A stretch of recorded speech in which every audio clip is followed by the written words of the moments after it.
ኦሮ ያ ተከተሉኝ ኖ ኖ ኖ ኖ ኖ ተከተሉኝ ትድናላችሁ የሚል ኖ ኖ ምዕራፍ ላይ ነበር። እናንተም መምህርና ጌታ ትሉኛላችሁ እናንተም መምህርና ጌታ ትሉኛላችሁ እንዲሁም ነኝና መልካም ትላለህ።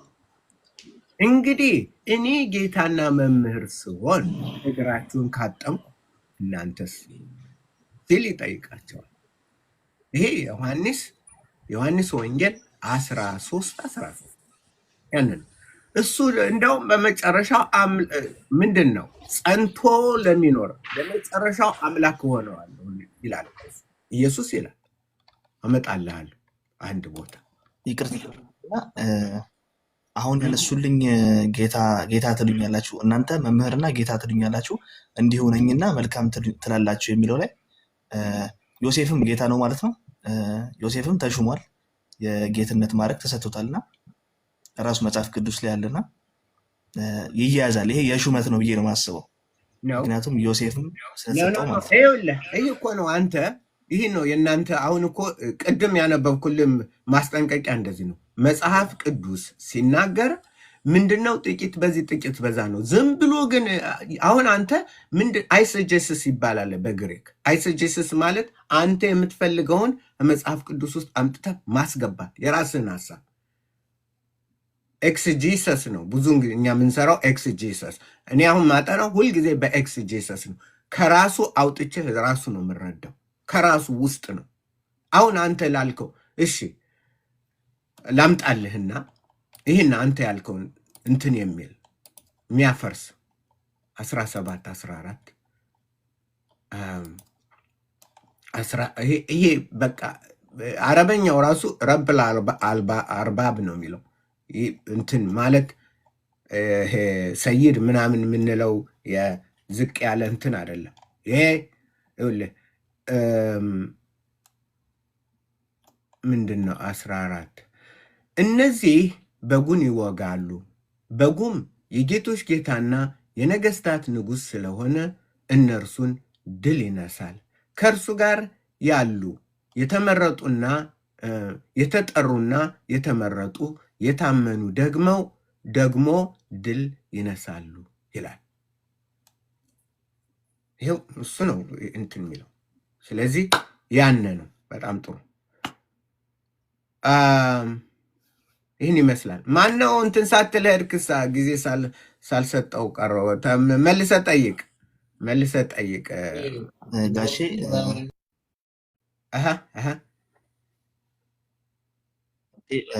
ማለት አሁን ሁለቱ ነገሮች ዮሴፍም ጌታ ነኝ ያለበት አለ መጽሐፍ ቅዱስ ላይ ነው።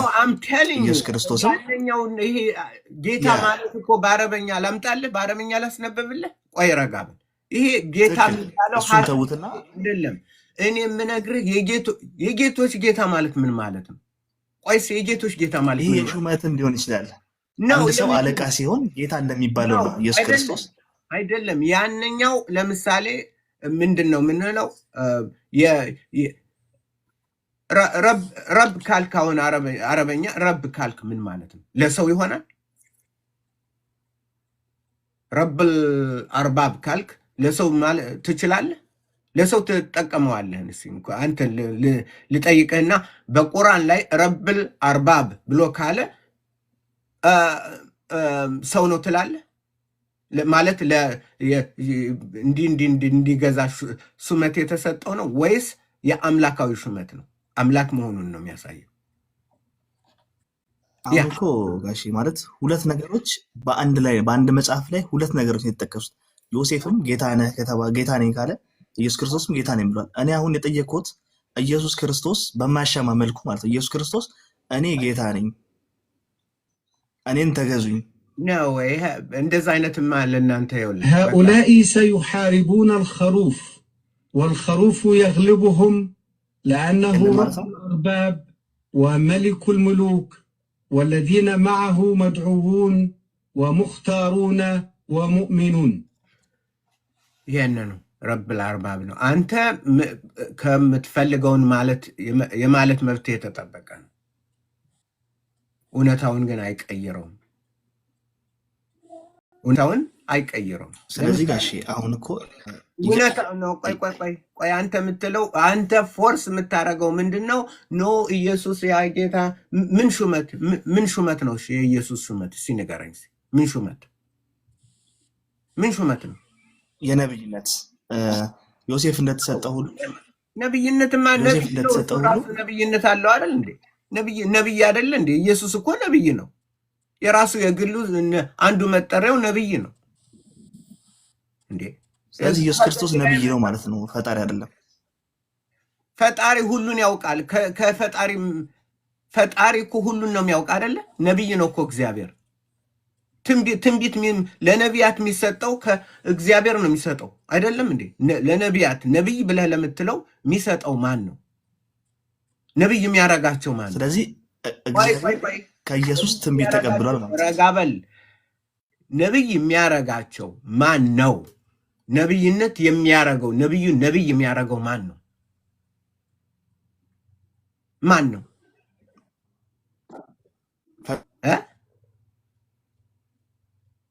ነብዩን ነብይ የሚያደርገው ማን ነው? ነብዩ ስለፈለገ ነው እንትን ስላለ ወይስ ማን ነው? እንትን በል እንትን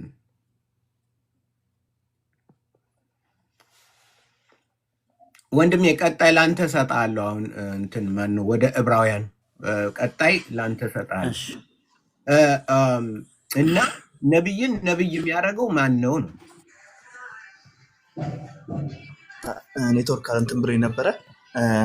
እግዚአብሔር ለኢየሱስ ክርስቶስ ሹመት ሰጠው፣ ነብይ ያደረገው ካሉኝ ማለት ፈጣሪ ለፈጣሪ ነው ያደረገው ወይስ የተለያዩ ናቸው?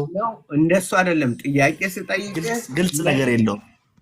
እሺ እሱማ ፈልገህ ግልጽ እንዲሆን ምንድነው አውቆ የተኛ ምንድነው የሚሉት አለ አይደል?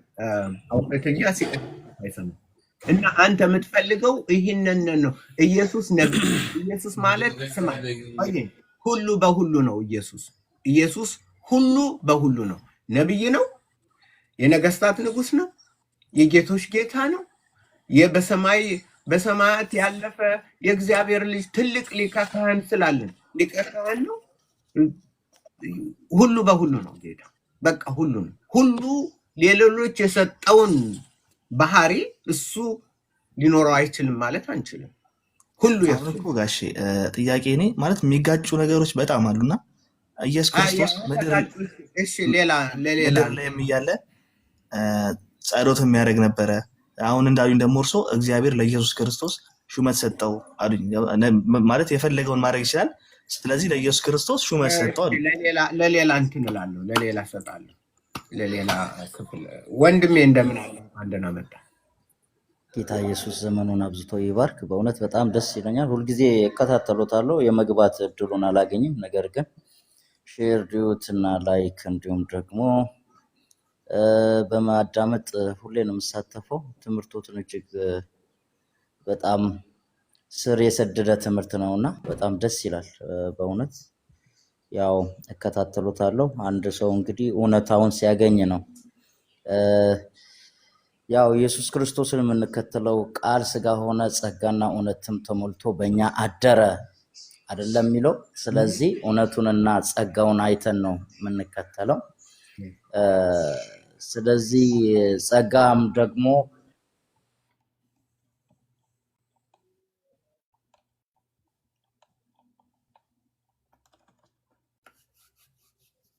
በእርሶ ላይ አለ። ይህን ጸጋ ሁሉን ወደ አንድ አቅጣጫ የሚመልስ ጸጋ ነው በእርሶ ውስጥ ያለ። የማስተማር ጸጋ አለበት። እየተማርኩ ነው ያለሁት። ራሴን እየሰራሁበት ያለሁበት ነው። ደስ ይላል። አሜን። ለብዙ ዓመት ያስተማርኩት እንትን ላይ ያለላችሁ በተለይም ደግሞ በዛኪር ናይክ በሐመድ ዲዳት፣ በእርግጥ አሁን ቲክቶክ ስለመጣ በአዲስ አጠናክር እነሱንም እያመጣው ልክ መረዳታቸው የእግዚአብሔርን ቃል ምን ያህል እንደማይረዳ ምን ያህል እንትን እንዳሉ በዛ ላይ ወደፊት እሰራለሁ። ከዛ በበለጠ ግን የብርሃን ልጆች አገልግሎት ብዙ ማግኘት ትችላላችሁ። ያ ሸራሱ እናጥና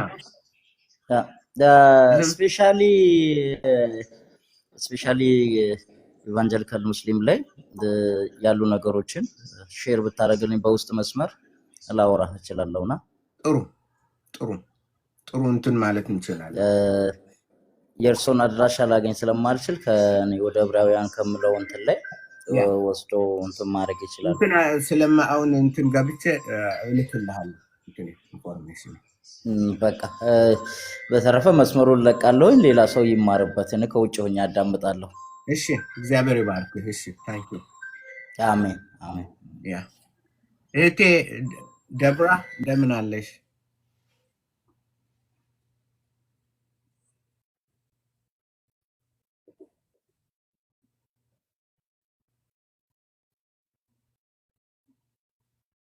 ዲቦራ እንደምን አለሽ?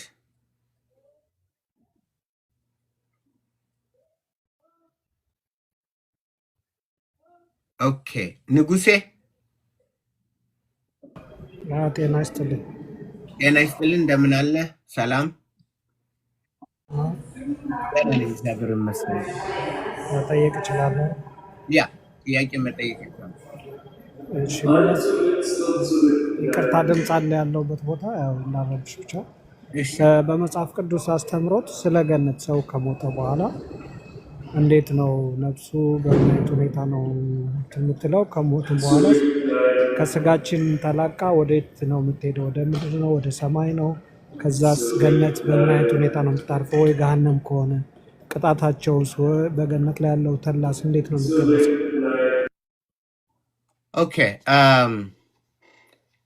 በጣም ጥሩ ጥያቄ ነው። አንድ ሰው በሚሞትበት ጊዜ እንዴት ነው አንድ ክርስቲያን ለምሳሌ በክርስቶስ የሚያምንና በእውነተኛው መንገድ እየሄደ ያለ ሰው በሚሞትበት ጊዜ ምንድን ነው የሚሆነው ያልን እንደሆነ to be present to be absent from the body is to be present with the Lord ይላል እንግሊዘኛው የጳውሎስ እንትን ከስጋ የሚለይ ከጌታ ጋር ነው የሚሆነው ጌታ በጌታ ዘንድ ነው። እንግዲህ እንደ ገነት ጊዜ እንትን የምንቆይበት ቦታ አለን በእግዚአብሔር ዘንድ። በመጽሐፈ ራእይን ካነበብከው በተለይ ምዕራፍ 20 ላይ ሲኦልና ምንድን ነው ሲኦልና እንትን ልክ የዛ ኮፒ የኛ አለ ማለት ነው። ለምሳሌ 20 ራእይ 20 እንዲህ ሚል እናገኛለን።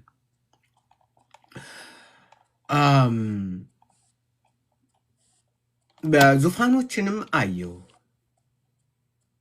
ከእነርሱም ጋር ለተቀመጡት ዳኝነት ተሰጣቸው። ስለ ኢየሱስም ምስክርና ስለ እግዚአብሔር ቃል ራሶቻቸው የተቆረጡባቸው ሰዎች ነፍሳት ለአውሬውና ለምስሉ ያልሰገዱትን ምልክቱንም በግንባራቸው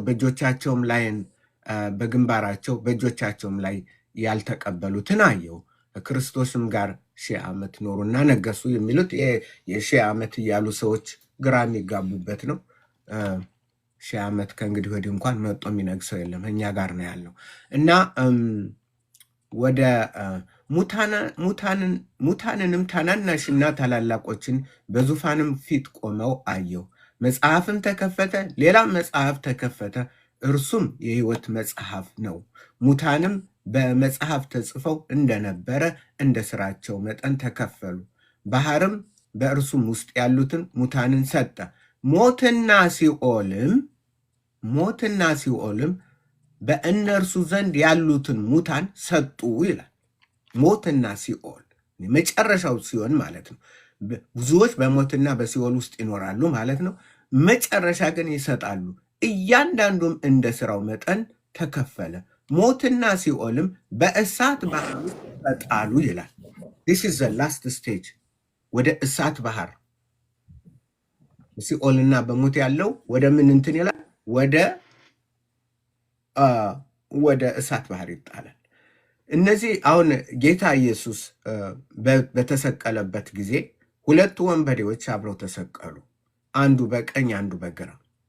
አንዱ ተሳደበ እንትናል፣ ሌላኛው እኛ ይገባናል ጌታ ሆይ በመጣ ጊዜ በመንግስት ስትመጣ አስበኝ አለ። ጌታም ዛሬ ከኔ ጋር በገነት ትሄዳለህ አለ። ትሆናለህ። ጌታ ይዞት ሄደ። በገነት። ከዛ እንግዲህ የመጨረሻው ቀን እንትን ሲል ግን እኛ ልክ ሞት ሲኦልና ሞት እንትን ወደ እንትን እንደሚጣል እኛ ደግሞ ከክርስቶስ ጋር ከገነት በክብር ወደ መንግስተ ሰማያት ወደ እግዚአብሔር መንግስት ወደ ዓይን ያላየው ጆሮ ያልሰማው በሰው ልብ ያልታሰበ እግዚአብሔር ለሚወዱት ያዘጋጀላቸው ወደ ተባለው ወደዛ ቦታ በክብር ከእርሱ ጋር እንሆናለን ማለት ነው። እና የሚሰጠን የምናገኘው ነገር በምድር የሚታሰብ አይደለም። ጳውሎስ እንኳን ወደ እስከ ሶስተኛው ሰማይ በተወሰደ ጊዜ ያየውን ምንም አልናገርም አለ። ለዚህ ትውልድ የሚነገር አይደለም። በቃ ቋንቋ ሊገልጸው የማይችል ነው ሲል ቅዱስ ጳውሎስ በሶስተኛው ሰማይ ደርሶ ከመጣ በኋላ ተወስዶ ማለት ነው አይቶ ያን ኤክስፒሪየንስ ለኛ በቃል ለዚህ ትውልድ የሚገለጽ አይደለም አለ። ለምን? በጣም የከበረ ክብር ነው የሚጠብቀን። በጣም በጣም በጣም በቃል ሊገለጽ የማይችል ክብር ነው የሚጠብቀው በክርስቶስ የሚያምኑ እናንተ የሚሉ እና ክርስቶስ ይዟቸው ይሄዳል። ክርስቶስ ሲመጣ በመላእክት አለቃ መለከት ድምፅ ይነሳሉ። ምን ይሆናሉ? እነሱን ይዞ ይመጣል፣ እኛን ይዞ ይወስደናል። ከዛ ወደ መንግስተ ሰማያት እንገባለን። ከእግዚአብሔር ከራሱ ጋር አብረን እንኖራለን።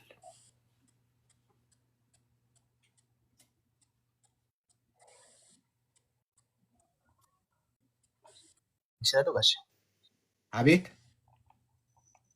ሌላ ጥያቄ? የእኔ ጥያቄ ቆይ አልጨረስኩም፣ ይቅርታ። የእኔ ጥያቄ ነብስ ለምሳሌ ትንሣኤ ቀን አለ አይደለ? ትንሣኤ የሚባል ነገር ስላለ እስከ ትንሣኤ ነብስ በምን አይነት ሁኔታ ነው የምትቆየው? አሁን ስንሞትስ ቀጥታ ወደ ገነት ወደ ገሃነም ነው የምንሄደው ወይስ በምን አይነት ሁኔታ ነው የምንኖረው? ሁለተኛ ከሞትን በኋላ ቆይ ከሞትን በኋላ ስጋ ለብሳ ነው ነብስ የምታርፈው ወይስ ነብስ የምትባለው ሌላ ነገር ነች የሚለው ነው የኔ ጥያቄ። ወደ ሰው ሲሞት ይቀበራል። ነብሱ ስጋውማ እንትን ይላል፣ ግን ይመጣል። ልክ የትንሣኤ ቀን ጌታ ኢየሱስ ሲመጣ ልክ ከእሱ ጋር አብረው የሚመጡት ምን ይሆናል? የሚበሰብሰው የማይበሰብስን ይለብሳል ይላል። የሚበሰብሰው ትንሣኤ ካስነሳ በኋላ የክብር ልብስ ያለብሳቸዋል። እነዛኞች የውርደት ልብስ ነው የሚወርዱት፣ ይጣላሉ። አሁን የሚወሰደው የት ነው የምትለው? ሰው ሲሞት አንድም ወደ ሲኦል ይሄዳል፣ ሌላው ደግሞ ወደ ገነት ይሄዳል። ጌታ በዛ ልክ አሁን የተሰቀ